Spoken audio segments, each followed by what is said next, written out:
All right, Coach. Last week had a couple of good matches. One at home, one on the road. Of course, start with the one at home. Defeating UT Dallas by a score of 2-0. It seems to be your team's favorite score this year. And then on the road, you drew with Texas A&M International 1-1. First, I'll just talk to me about your team's performance last week, and then just what your thoughts were. I thought Wednesday was really good. Intensity was good. Midfield, I thought, played really well defensively. And then I thought we just were able to capitalize on some soft spots in UTD's defending. Obviously, we have the goal that's going viral with Emily scoring at the end to give a little added insurance just in case. So that was really happy for her to get that. I don't know what her goal count is, but obviously getting a goal in a big game like that is important. And then we travel down to Laredo. We get down there. We know I talked with you guys, or talked to Will before we left, and said International is just kind of a different team. They play a different way down there, and I knew that it's tricky. And so we got down there. Their goalkeeper dove into the post and needed to be subbed out. We were trying to make a tactical adjustment. We gave them that about 10-15 minutes in, right when the goalkeeper got out, and then we didn't effectively implement it. It was like it involves a little bit of a trust to play with, sort of basically comes down to like playing with three in the back with rotations, and it didn't happen. And then at halftime, we decided to change to a 3-5-2 just to make sure that there was no way that we wouldn't have extra pressure up high. And I said, if we do it right, we'll be able to play in Texas A&M International's half the whole time. And as Jimmy Rodriguez tweeted me afterwards, he wished it had happened earlier and with the adjustments or whatever. And like I said, we tried to make the adjustments. It just didn't really happen in the first half. But with that comes some risk. Tina Clark, our last year's All-American, one of the All-Americans that we had, just got caught in a bad situation and kind of made a guess and guessed the wrong way. So that was the goal for them. We responded quickly, got the goal back, and then right after we scored the goal, then we let our foot off the gas and really just kind of didn't have that same intensity for a couple minutes. But we had chances. I mean, we outshot them 20-3. Something that we've been doing a bit more of lately is getting a lot more chances, which means that we're learning and progressing as a team. But the quality in the penalty area just was lacking a little bit. And you mentioned you outshot your opponent 20-3. So talk about how you're addressing efficiency in terms of shots and shots on goal in practice. We are trying training before practice, during practice, after practice. We've talked about the technique of how to strike the ball, about when they're in those situations, about their vision and looking for the most open part of the net and fixating on that and not the goalkeeper. And some days it's happening and some days it's not. It's a tough situation. We've talked about this a lot throughout the entire year. And so at this point, it's some days it's going to be on and some it's not.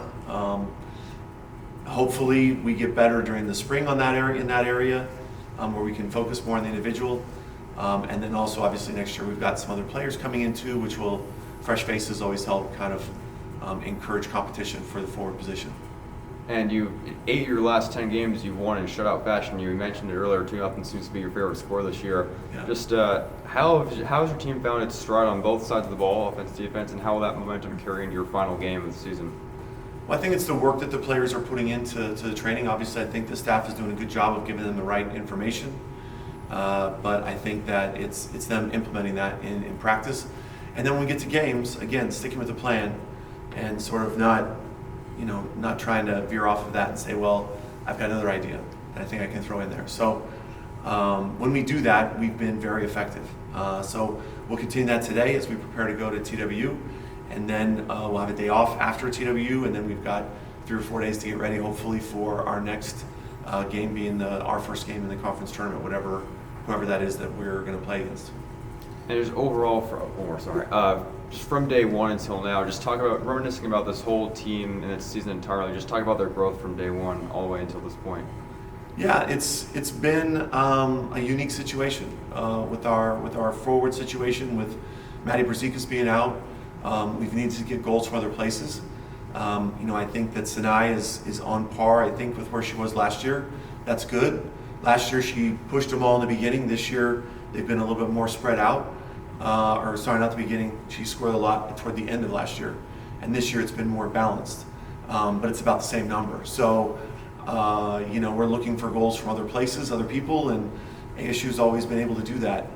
It's been difficult to have the record that we're at, considering our situation with the roster and everything. We feel pretty good about what we've done as a group, what we've done as a staff to be successful. And we tie on the road. It kind of felt like a little bit like a loss against International, but it's still a tie on the road after a 6-hour, 2-day trip. Actually, this one was 3 days because of how everything worked out. And so we're happy to get a point. It's better 1 than 0. And now everything's to play for TWU. It's I think we're tied in wins and losses and draws and all that. So that game will determine who gets to host the higher seed. And I know that the conference tournament isn't quite here yet, but at this point in the year, how do you feel like the girls have progressed to the point where you can go capture that conference tournament title? Well, certainly we've put the players in a position to do that in the past. I think that this year's no different. I don't know who we're going to play and what's going to happen, but obviously Midwestern's doing well and beat us by the biggest margin in a game this year. So that's a credit to them. They're a tough team. And then you've got DBU in the very first game of conference play. We lose that game after travel and all those kind of things, but they've proven to be a very good team, as they always are. And so it will be a challenge, but I don't think that playing at DBU is going to be something that the players will be fearful of, at least not the returners. I don't know how the new players will feel about it, but certainly we're capable of beating good teams. We've done that with Tyler and UTD, et cetera, et cetera, et cetera. So we have the ability to. It'll just depend a little bit on how much energy we have on the weekend and then how we perform. Do we follow the plan? Do we veer off course? How do those things work? There's always tons of little things and unexpected things that can help you and things that can not help you. So until you get in that, it's really, you got to problem solve when you get there. Coach already mentioned a little bit on tomorrow on the road to Texas Women's.